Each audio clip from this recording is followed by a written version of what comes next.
Solonomics 101. Love Project, Yummy Cottage, Casa, Zahava. Y'all be like, how many stuffs this girl got?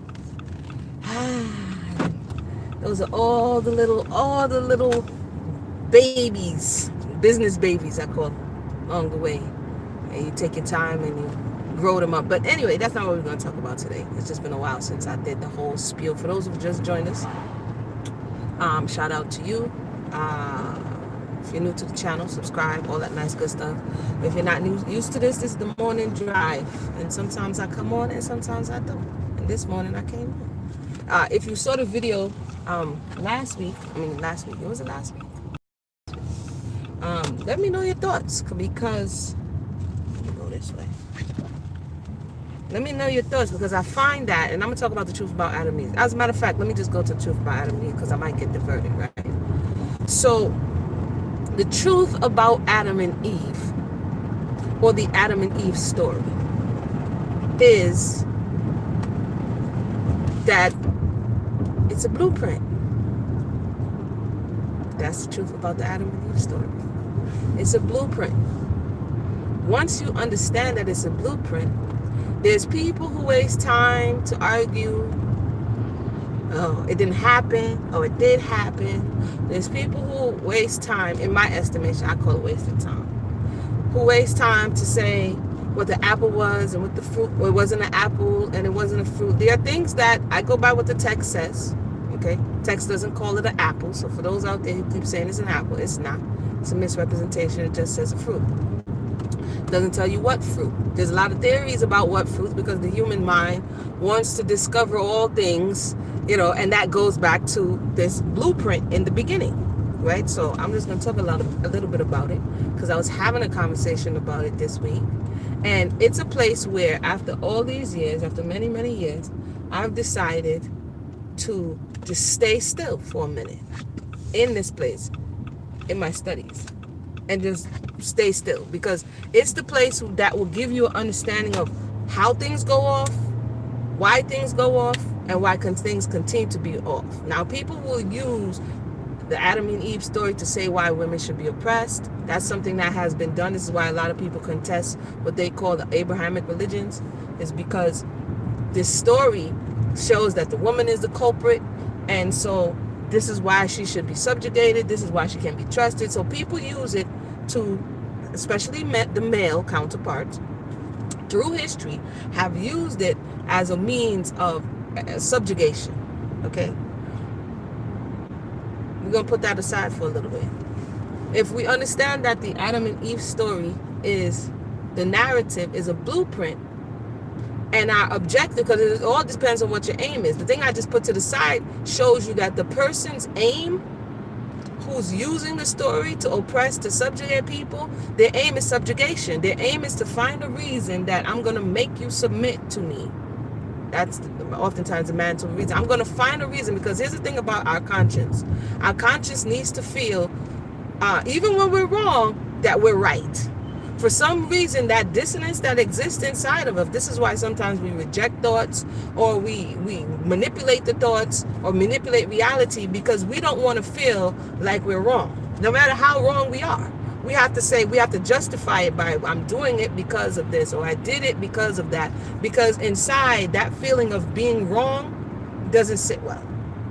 So people use the story and the narrative, like I said, for different reasons. So one of the things that I found is, as an individual, because first, if the objective is growth and elevation, then you have to take it from an individual standpoint to begin with. Hey, what's up? Welcome to the discussion. You have to take it from that point. If you take it from, I'm not going to do this, I'm not going to read this because this person did this with it, and I'm not going to do this because that person did this with it, that's an excuse. That's an individual who's looking for an excuse to not do something. We have to be able to understand what we're looking at. If you don't have a justifiable reason, there's some people in the conscious community that make comments on the text without knowing the text, and they're referencing the text based on what other people have said or what other people have done using the text. This is the same argument that gun owners have. Just because somebody uses it to take the life of somebody else doesn't mean that the thing in itself is inherently bad. This is the argument that they use. People use everyday things that do not have orientation, and they use it. Their intent shows what that thing becomes. You can use water to nourish. You can use water to harm. You know what I'm saying? You can use fire to cook. You can use fire to burn. It's all so okay. I say all that to say, now back to Genesis. It's the same way. It's weaponized and used, especially in this day and time, to force people into submission, to subjugate people, to break people's will. But if you stop a little and look at it for what it is, a blueprint, then you can understand how to fix things in a reverse manner. You understand, like, you go to the mechanic because the mechanic, to a certain degree, understands that the fact that you came there is because your car is broken. Okay? And so he understands that this is connected to that. And if you do this, and if you drive too long, or if you blah, blah, blah, then it's going to eventually affect this. So he understands the workings of the car. And this is how come he's able to fix the car. If you understand the workings or the nature of the picture of how humanity stepped into the realm that they're in currently, then you can begin to reverse engineer things. And so sometimes people be like, well, Amuda, how do you... I'm just sharing with you what Genesis has done for me. How do you, the way you think is because I go into it looking at it for what it's saying and what I can learn from it. It's the same thing like Aesop's fables, and I'm not saying that Torah is fable. I'm saying the reason they wrote Aesop's fables and they made people animals and they gave them animation and life and being is because they were trying to transmit a thought. They weren't necessarily trying to make you believe that, the tortoise and the hare were racing. If you can understand what I'm saying, I came to a stoplight. So, and I'll give you an example. That was a long intro. That was a long intro. I find that people get I'll say this, people want it now. It didn't take me now or whoever else may know something that they can share. It didn't take them like that to get it. And this microwave society, this short attention span that we have developed, this intolerance that we have developed for the process, this is part of the problem because we do not like the process that has to do with Genesis. Or the narrative that we're given in Genesis, we can understand that even in today's society, more than ever, we despise the process. We want a shortcut. We want a roundabout. We want to get it now, give it to me now, and that shows that we are in a infantile mind state. You know what I mean? With no patience. I want the understanding now. I want this now. I want the tree to grow now. I want everything to super grow. It don't work like that. So, for those who thinks it works like that, may the peace of the Most High be with you. It doesn't. When everything is provided, as the narrative is said, when everything was provided for the beings that were created to govern their environment, because that's what they were there. They were put to work. So the first thing is that there was work to be done. There wasn't a necessary idleness. There was assignment. So what can I learn from that? Number one, when you are idle, when you are bored, when you don't have a goal, when you don't have an objective, when you don't have a focus, when you don't have an aim, the chances of you being derailed, the chances of you following the shiny item off to the side path will be greater. Number one, because we the people and creation, everything was created with the purpose. Okay? It's very simple. That's number one. So, for instance, children, if you don't direct them, they'll get into foolishness. They'll start doing madness. You'll start to wonder, what are you doing? Because the mind begins to wander. So we have to learn to govern our mind. Okay, cool. Number two, And this is just like an overview of the blueprint that and it's not like, because I've done other videos on the other channel, Under the Palm. So if you want to like go all the way deep into all of this stuff, you could do that there. I was just thinking about it today, and it's just an overview. Number 2, everybody's assignment is not the same. A part of our problem, if we're looking at the problem, reaction, solution, the solution is already given. We're just not paying attention. We seem to think that everybody's assignment is the same. So I need to look in your paper, and I need to compare myself to you, and I need to get upset and in my feelings if we're not the same, or if we don't have the same workload, if we're not doing the same thing. And what that does is it compromises the workplace.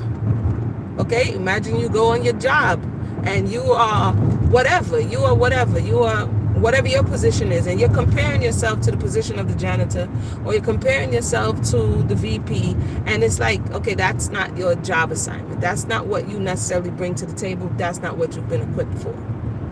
Okay, this is another issue that we are experiencing even on to this day, because you had mankind, which was male and female. The narrative is saying Adam, which is humanity, mankind.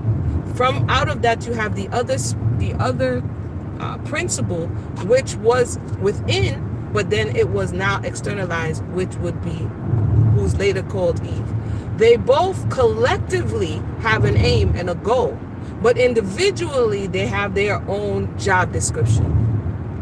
So a lot of people like to get on Eve for saying she did this, she did that, whatever the case may be according to the narrative. However, her job description was what? And his job description was what? And if you don't know your job description, then you won't understand if and how and why you are not doing your job, or if you're going to get in trouble for not doing your job. Now, within this particular Hebrew discussion, when it says male and female created he them, the word male is Zakar and the word female is Nekeva. Within these two words are the principles, the base principles of what these things are supposed to do.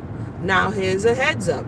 Zakar and Nekeva is not just applied to human beings. You have male and female animals that exist in creation. Before Genesis says man was created, you have male and female being created. Before humankind is created, you have male and female. Therefore, certain principles that are attributed to the male and certain principles that are attributed to the female are within, we can see it.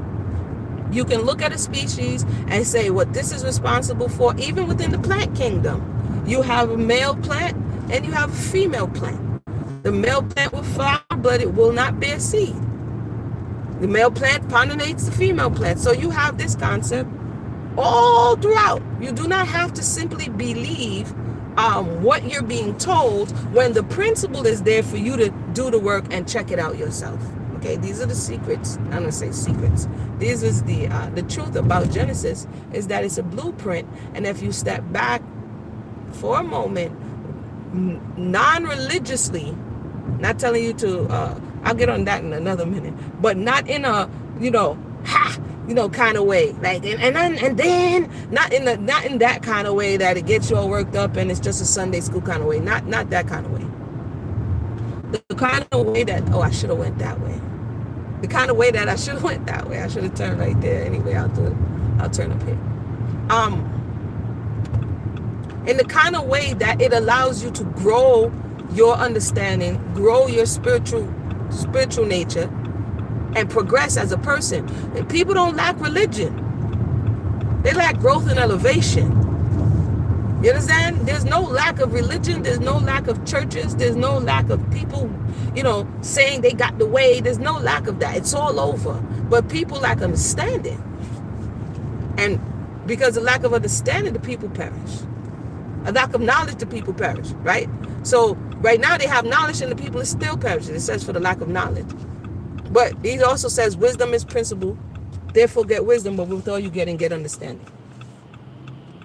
So a clue into how I share some of the things and the insights is because you have to get the base principle of what it is you're looking at. Because once you get the blueprint, I saw something I watch a lot of Shark Tank lately, okay? And you'll come there with an invention, and the first thing they ask is, do you have a patent? And then the next thing they ask is, how many people knocked it off? How many people knocked you off already? Right? All I gotta do is take it to China. I was watching something, they said all you gotta do, they was talking about the knockoffs and the replications in China. All they have to do is look at a runway show. They don't even have to have the physical item in their hand. All they have to do is look at the runway show. And before the night is done, the prototype is done and it's already up, ready for production. That is crazy. How are they able to do that? A, because they understand the principle of seamstress, sewing and tailoring. They understand, and that's a whole nother thing. I did that. That's another part of me. See, I don't know. And I think early on, because I tried different things, it gave me a different perspective. So in sewing, I sew, okay? And there are different ways. If you want this to lay, it may look easy, but there are different ways and principles that apply to sewing. When you cut out something, how it's going to look, how it's going to lay, why it's not laying right, how it's going to pleat, how it's going to hem, the effects you're looking at to have in the end. You have to understand the principle before you even cut out the fabric. You have to make sure you're cutting on the bias if that's what it requires. You have to make sure you're not cutting against the grain. Like, there's a whole lot of hidden stuff that if you apply your mind, you would understand before you even start. And so because people put their attentions towards that, you don't have to explain this long, hey, what's going on? This long drawn out thing, because they understand the principle. So it is, as I'm saying, with certain things that we need to understand. Once the principle is there, then you begin to understand, you can easily identify, okay, this is where the breakdown happened. This is where the breakdown happens, because you watch the first breakdown as it was recorded happening. I need to run to the store, y'all, before I go to the yummy. So yes, it's a blueprint, and if you look at it as a blueprint and you step back and understand what you're looking at and ask for the Creator to open your mind, then whatever someone else laid over it. There's people who walk away because somebody who read the Bible did something you didn't like, so now it's the Bible. That makes no sense. Somebody who did something you didn't like uses soap. What, you gonna stop using soap too? Somebody who did something you didn't like drink water. What, you gonna stop drinking water too? You see what I'm saying? The excuses that we come up with to not do something that we clearly just got to say, you know what? I don't want to do that. I don't want to do that. I want to do what I want to do, and I don't just say that. But for us to even be engaging in conversations where you will read sources of this person and that person and this person and that person, and to have a compilation of something that can give you understanding of yourself. I'm gonna come look at the comment in a second. It can give you an understanding of yourself. To me, it makes no sense. People are offering, the European gave you religion, and I'm like, wait, can we dial back this conversation just a hot little second? All of these just sweeping generalizations that we use. At the same time, you're looking for, as we all do, the fruits of whatever it is that person is pushing, and you see none, and you're like, oh, okay. Yeah, okay, that's what's up. I hear you. So back to Genesis. You have to have an occupation, something that you are purposed and that you are doing, so that you don't become idle and go off course. You have to respect boundaries. I know we're in a life where they say there's no boundaries and you can do whatever you want and you can da-da-da-da-da. No, dude, they're boundaries, and it's for your own good. Now, if it's man-made boundaries, and they're the man-made boundaries where they just want to, come on, what's today? Oh, no wonder there's so many people here. Folly lolly. I'm like, what in the world? Y'all see me trying to get close. I'm over here driving around and around. I'm just hopped. I'm like, why is there no parking all the way close where I want to be? Anyway, I already went to the gym today. What's good with them? Then I forgot. People running around like mad. What I was going to say. Yeah, boundaries are for your own good. So what was their boundary? There was a boundary in the narrative put there by the divine to say, you can have everything else, but just leave this alone. Because basically, if you do this, it's going to hurt you. And let me get some fresh air, y'all. Because of outside influence, because of curiosity, because of the desire, check it out, I'm giving keywords here. I did a whole that out. Because of the desire, and that's where it lies at. If we know the desire is pointed, we can understand why we do what we do. Twisted desire, it could be a good desire, it could be whatever it is, but our desire, because a lot of people say, I don't know why I do what I do. Well then, brother, you're not doing a good job of knowing thyself, because why you do what you do is an important part of knowing who you are. What's your motivation? What's your push? What motivates you? What was motivating Eve in Genesis is that it told you what motivated her. When she heard that it was good to make one wise, and that word wise is shekel, and it has to do with intellect, right? She wanted to elevate intellectually. That's in her mind, because they said it was good for food. It was already good for food. It been always there, so that wasn't the question. It was desirable. In the beginning in Genesis, it says it was made desirable, so that wasn't the question. So food she already had, pretty and it's beautiful she already had, but it said ye shall be as gods. Now, this is interesting, right? And ultimately, after she comes to the ends of her reasoning, she consumes it. Now, all of these processes we go through every single day. I submit that to you. That whole process we go through every single day. That dialogue, our desire, where is it pointing to? What ultimately draws us to get up and go do that thing? That process happens every single day. And if you don't like your outcome in that process, you have to break it down to understand what are the steps. For instance, you get up. I got up this morning and went to the gym because I have a desire. Okay? Without a desire, I ain't getting up and doing spit. Okay? Whatever your desire is, it can be intellectual gain. It can be monetary gain. It can be emotional. It can be spiritual. It doesn't matter. It can be physical. It's a desire. Something that's pulling you towards something. Now, if you're being pulled towards this thing for the wrong reasons, or if your desire is for something that has already been deemed off limits or something that's not suitable for you, ultimately you're going to destroy yourself through that desire. And that's ultimately what they did. Now, so that's a little nugget for our everyday lives. Now, back to the job descriptions. Adam's job in the narrative, his base, what do they call it? Instructions that's encoded within the male is to remember. The word zakar means male, and it also means to remember. He was supposed to remember. Because what is inside of her? Nekeva has to do with a vessel, okay? Has to do with her function. What was inside of her is this inclination to excel. And this is why you will have people say the women learn faster, they grasp things faster, or they progress faster, or they develop faster, or they mature faster.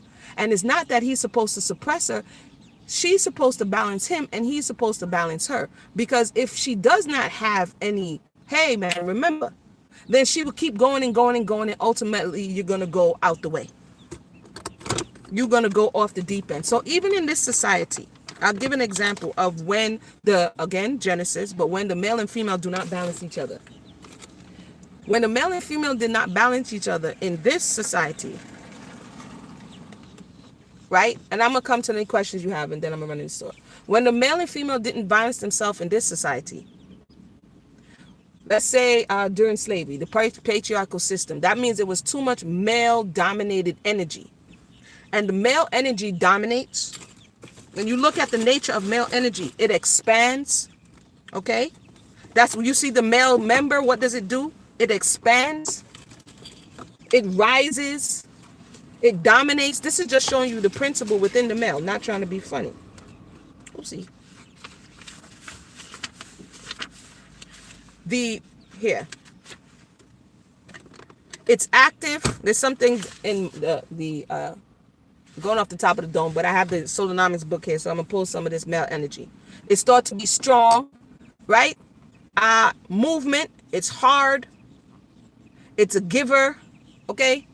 This male energy. Now everybody has male and female energy within them.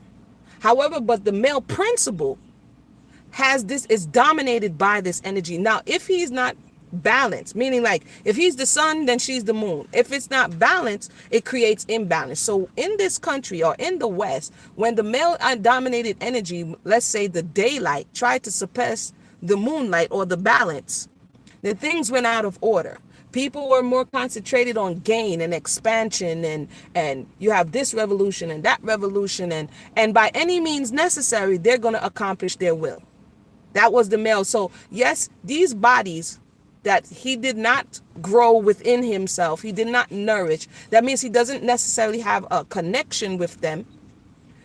He can exploit for his own means, for his own gains, right? That's the male dominated thought. When you have what people are talking about, this feminism, the feminism is the natural, it's a response to this imbalance. Feminism was a response to imbalance in male dominated energy. And it's trying to say, but then it went wrong. Let me just say that, but I'm not going to go all the way over there. It went off course. Let's just say that. Off course, because now what happens is the female energy, especially even still today, is seen as weak. Is seen as emotional. Female energy is seen as, if you want to diss somebody, or if you want to disrespect somebody, if you want to clown them bad, I say they're acting like a girl, they throw like a girl, you sound like a bee. If you look at all of the pejorative terms, you're a son of a bee, you acting like a bee, you soft like a pea. All of these things are to show you that the feminine energy is not respected. And so what happened with the feminism waves as they continue to go on is that if the feminine male energy is not respected and is not protected, then the feminine needs to emulate. That means she needs to leave her job position and emulate the male so that she can gain respect. And so when she goes into the corporate space, what does she do? She takes on a masculine energy. Because if she takes on a feminine energy in a male dominated space, then she will not be respected. And it goes back to people not doing their jobs and respecting other people's jobs. So I'm going to take it back to Adam and Eve.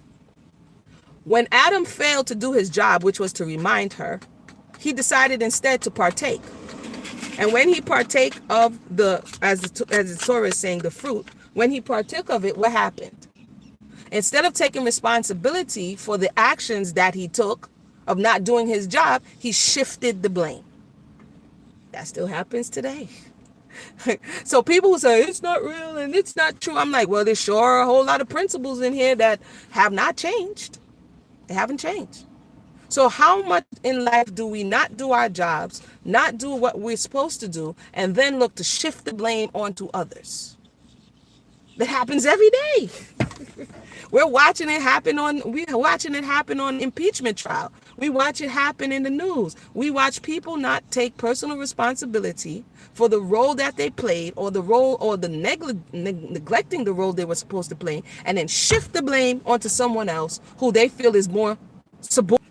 So again, for those who just joined this, in my estimation, the truth about Genesis is that it's a blueprint. And when we understand the narrative in that way, then we can begin with our own lives to see how things progress, how we go off course, and how to course correct. And I think that's powerful, personally. Okay? Personally, because this has helped me. And now I'm here sharing it with you. You know what I mean? Now I'm here sharing it with you. Okay, let me go ask the question in the comments, and then I'm going to go.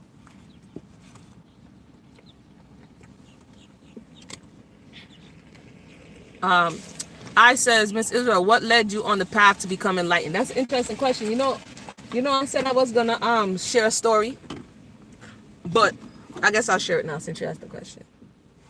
I'll share that other church story later. But from I was born, That's why I asked my parents like the story of how I was born. My parents were already on a path to break from the norm. Okay, they came from Jamaica. They were young. They started gravitating towards Rasta. They even gravitated towards Israelite. My father did. And so I was born of parents who were seeking. But by the time we were born, they never forced us into any. They teach us about the Creator. They taught us about the Most High. They taught us about the principles, but they never forced us. Like they never went to church. But even when I was young, I knew that I was missing something. And so for me, I wanted to just hear the word read. And so as a young child, I would even like ask my mother, can I go to church? Even though church was to me was like, okay, they're reading in there. Let me go here because I love reading. Let me go hear what they're reading about. You know what I mean? So at 5 years old, I'm asking my mother, can I go with my cousin to hear what they're reading about? As I grow older, I'm like, man, I'm missing something. But I would try to read the Bible, and I'm not going to lie. I would fall asleep when I was like 10, 11, 12 years old. I would try to read, and I'd try to read, and I'm like, so this is something that has been ongoing. And then when I got old enough, 15, 16, I'll be like, yo, can I go? They'd be like, okay, go ahead. I'll drive myself. I would drive myself and sit there and listen. But there was always something missing. Even when I'm sitting there, I'm like, just by the way my brain works, like, y'all missing something. But I would still go and I'll still listen. I'll still go and I'll still listen. So as I continue to grow, I'm a searcher, as y'all can see. I like researching. I'm a truth seeker, and I love truth. And that is what continued me on the path when no one was pushing me. This was something internal. No one was outside like, oh, you got to go to church. You got to do this. You got to do that. No one was pushing me, but I saw a reverence for the Creator without the dogma, the religious dogma that many people are exposed to that make them go off the path. And I think that was beneficial for me because it allowed me to choose. And then I'll come and talk to you guys about this very interesting church experience that I had. I'm not going to go into that right now, but this very interesting church experience that I had. So again, religion is not necessarily delivering you the information that you need. They're giving it to you will not be easily controlled. And if I can't control you, then I cannot extract from you that which I need. Remember, I talked about before idols and how idols are set up in the mind. When you look in some places in the Bible, the Creator is asking the children of Israel, what is this high place you go on? What is this high place you go up to? A lot of idolatry happened on high places. They would go up into high mountains and high places. When the pastor or the minister or whoever goes up to this high place, it's called the pulpit. And he goes up and he ascends and goes up to this high place and he begins doing, and this is why some people hold their pastors as idols. You could say, hey, this is what the text say, and they're going to say, but pastor said. And pastors only can teach you to his level of understanding. And if pastor is not seeking truth, then pastor cannot teach you truth. You understand what I'm saying? And then, so it's a whole lot of sticky situation of, not just in church either.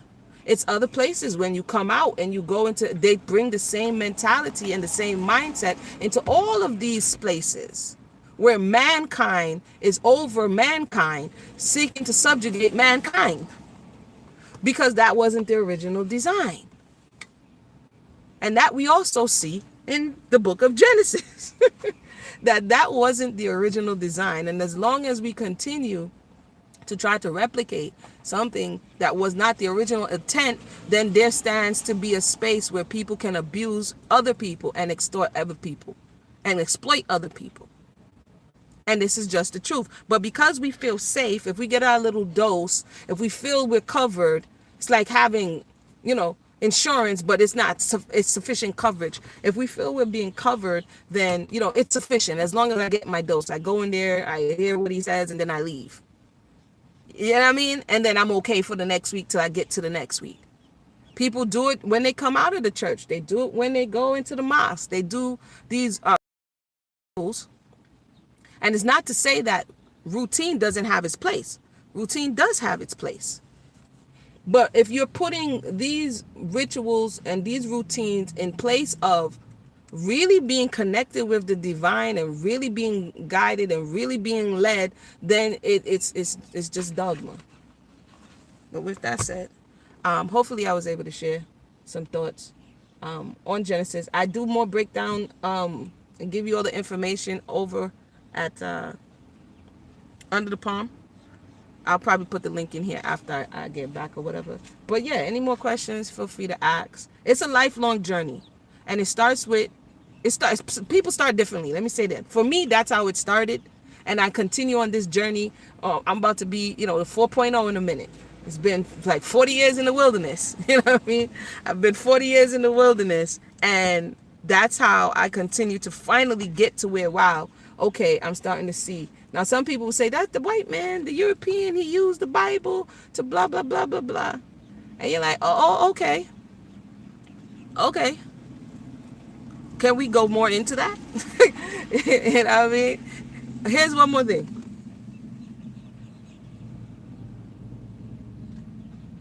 And it's common sense. Certain things that are off limits, other cultures may subscribe to them. And just because something is cultural and traditional, it doesn't mean it's right. I hear a lot of conversation now. It's the culture and it's tradition. It doesn't mean universally it allows you to align up with where it is you're trying to go. One of those things is witchcraft. Someone may say that witchcraft, or they've been doing black magic, or they've been doing obia, or they've been doing voodoo, or they've been doing such and such and such and such. What we tend not to do, to look at the end result, the end of the matter. We tend not to look at the backside of the discussion. We tend not to look at what happened as a result of that person or that family or that community doing X, Y, and Z. For instance, they will say that Haiti used black magic to free themselves during the Haitian Revolution. That they had the Obia man, they had the voodoo people, they had the this, they spilled blood, they was drinking pig's blood, they was doing all this stuff. Are you going to tell me that spiritually, Haiti did not have to go into spiritual debt to get physical freedom? I'll leave that for another day. But that's the question. Did they go into spiritual debt to get physical freedom? There's some people who go into spiritual debt. We see it all the time in the entertainment industry. When they say that are beyond your reach or beyond the curtain. When you tap into illegal means, people will say it's not illegal. Okay, show me how that worked out in your family history then. When you tap into illegal means of obtaining power, then you will have a spiritual debt that you and yours have to pay. And this is what a lot of people are not telling you. They're not sharing this information. They're just saying, some people will say, oh, witchcraft, just don't do it. It's a reason that you just don't do it. The whole spiritual realm that we think we know about, but we really don't have an idea. Because if we did, certain things that say, hey, don't do that, we wouldn't do. But because you get an immediate gratification, back to the lack of patience, and because we feel like, something is happening now and we don't have to go through the processes, there's some people out there, especially on YouTube now and on Facebook and all these places, and I'm like, what are y'all doing? So if you look at the continent, the nation of Israel was guilty of the same thing. If you look at the continent and you look at the spiritual practices that were happening in the continent and even the West Coast, okay?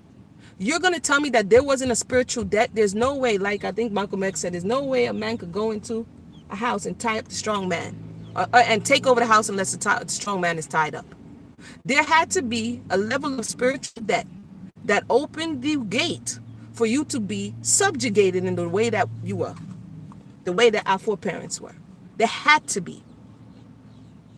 They had to be. So when we look to blame X and we look to blame Y and we look to blame Z and shifting the blame on, it was this person, it was that person. No, there was something that you were doing that exposed you and your people to being subjugated. It's just like your immune system. I talked about this before. Your spiritual immune system. Your physical immune system, if you're not eating your fruits and you're not eating your vegetables and you're not getting the proper vitamin and you're not getting proper rest and you're not getting proper vitamin D sunlight, as if I'm sitting here enjoying the sunlight. If you're not getting these things, guess what's going to happen? Your spiritual immunity is going to be, your physical immunity is going to be compromised. And you will be what? More susceptible to diseases and ailments and illness that comes with the fact that you are not protected. So it is spiritually. There are spiritual transmitted diseases flown around in the atmosphere. They could go into all of that. And I'm not talking about something I read. Understand me? I'm not talking about something I read or something somebody told me, or so I could talk about that too. I could talk about what I've experienced, what I have walked into based on what other people around me were doing. A lot of times people unbeknownst to you are doing things. And if you are connected in certain ways, you can fail it. You can know and you can tell. And this is why when you go on, the Torah tells you and it gives you information on how to build up your spiritual immunity. Spiritually transmitted diseases. Yeah, I talked about that. If you go like 2 videos back, I talked about spiritually transmitted diseases. You could contract it with contact. You could contract it with, I talked about it in a few videos. You could contact it with touching, because I talked about spirits and different spirits and different energies adhering to things. This is why the concept of voodoo dolls or Obeah dolls are big. Why? Because the thought is that somebody's imbuing this thing, some type of charm, some type of item, with some ill intent, some malintent, and just the contact of it, or the sight of it, or whatever, can transfer ailment and illness to people. When you're watching the television, when you're watching certain shows, it transfers the spirit of lust to you.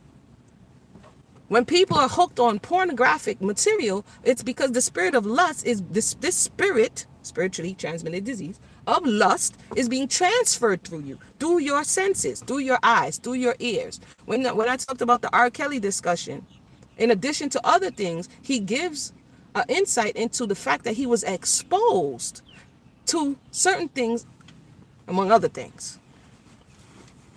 This is why you're supposed to guard your eyes and guard your mouth and guard your heart and guard your ears. Because once you let it in, it's in your mind. This is why they show it to you on the television and they play it for you on the radio. When I go back and listen to some of the songs that I used to listen to when I was younger, I'm like, no wonder I had some issues with depression. When you're listening to the spirit and the energy that some of these songs are written in, it transfers to you. You're listening to Toni Braxton and all of a sudden you sound a bit suicidal.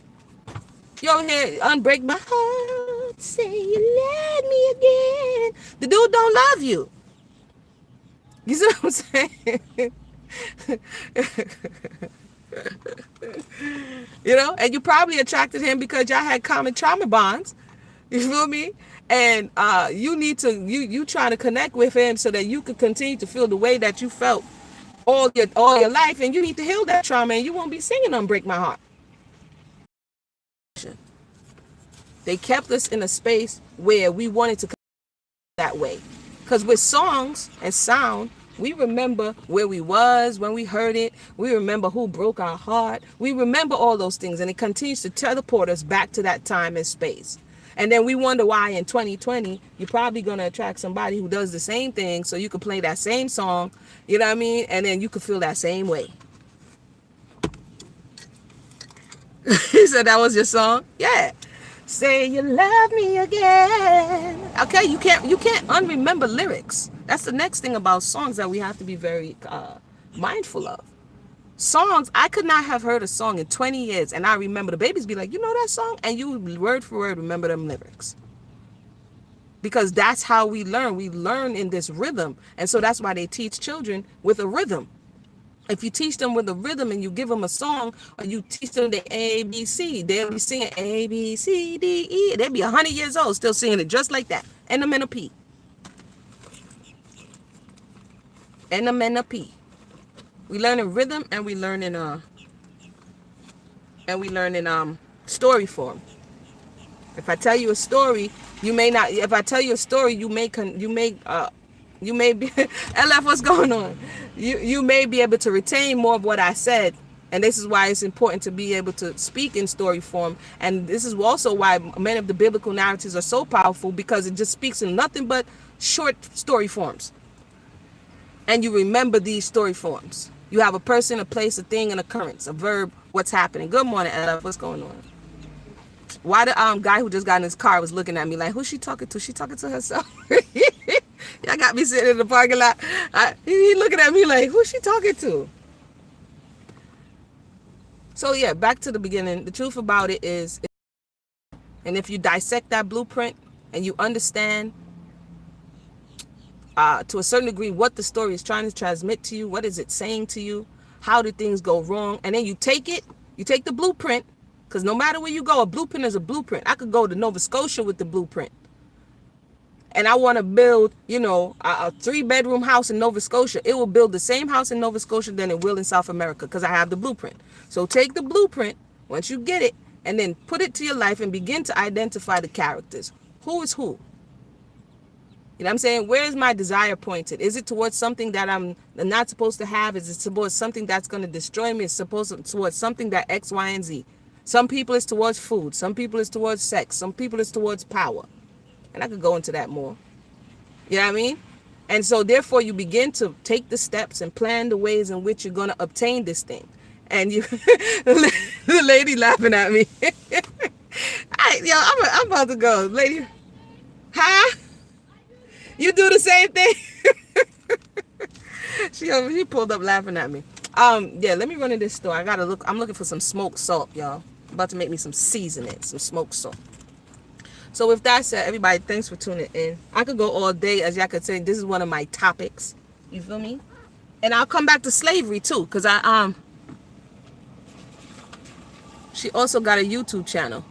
Who got a YouTube channel? But I'll bring back to slavery. I'll talk about slavery and how it plays also into the Genesis blueprint, is because the Genesis blueprint has to do with work. Okay, mankind was put here to work. That was the job description. It takes heart to talk a camera. Yeah. I mean, you know what I mean? You do what you got to do. Maybe they might hear a word. It's not, it's for people who may hear a word. But what was I going to say?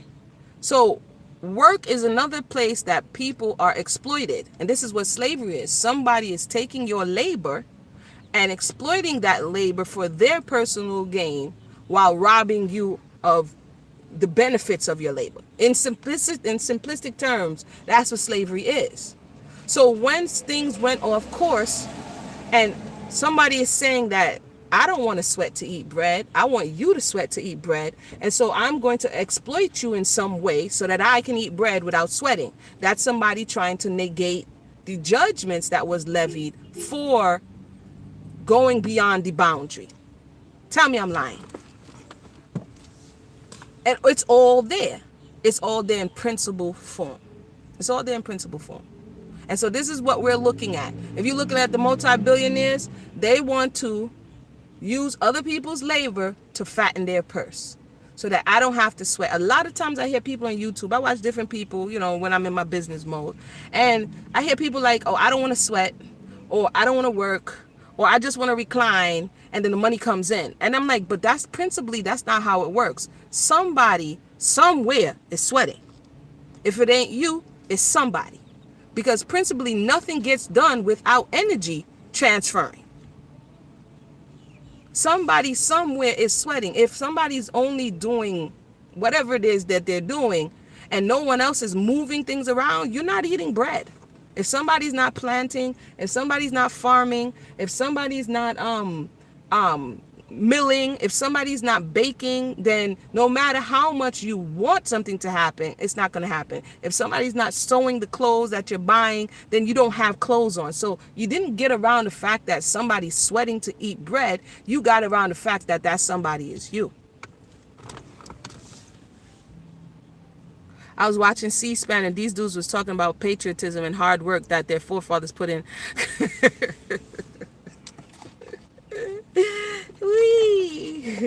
And it's perspective. It's perspective. It is perspective.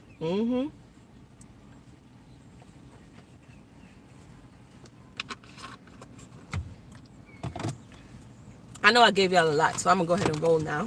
I want to thank everybody for tuning in. You know, any questions or comments, leave it below.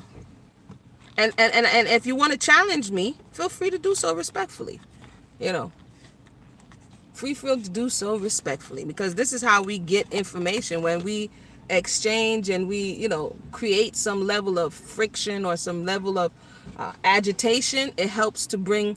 You challenge me, LF? Well, give it to me. Let me know what you got. Leave it in leave it in the below. Let me know where or what I said that was off and that can't be substantiated. Let me know. Time marker, all that. And then we'll see if we can we'll see if we can do that. Don't go. Y'all, look, people been coming and going and coming and going, and I gotta go to the yummy. Oh, whether turkey. Oh yeah, bring it on, LF. Turkey, I submit. I submit that turkey is a vulture. And LF, I submit turkey is a. And I submit that chicken is on the suspect list. So, so definitely bring it, LF. We'll have that discussion. I ain't got no problem with it. We can have that discussion. Because I did go back up and look up your turkey vulture. You know I did. I'm gonna bring my primary sources. All right, I'm not gonna tell you what I have, but all right, no problem. I'm gonna bring my sources, and I'm gonna challenge you on that turkey discussion, and whether or not it's one of the birds that are permissible. LF don't like. I'm messing with your turkey sandwich, LF. I'm messing with your turkey sandwich. All right, y'all. Let me run, because these people's in and out of this store. They probably gonna buy up my smoked salt. I'll be back, y'all. Anyway, this thing's gonna die. So, with that said, we'll talk again later.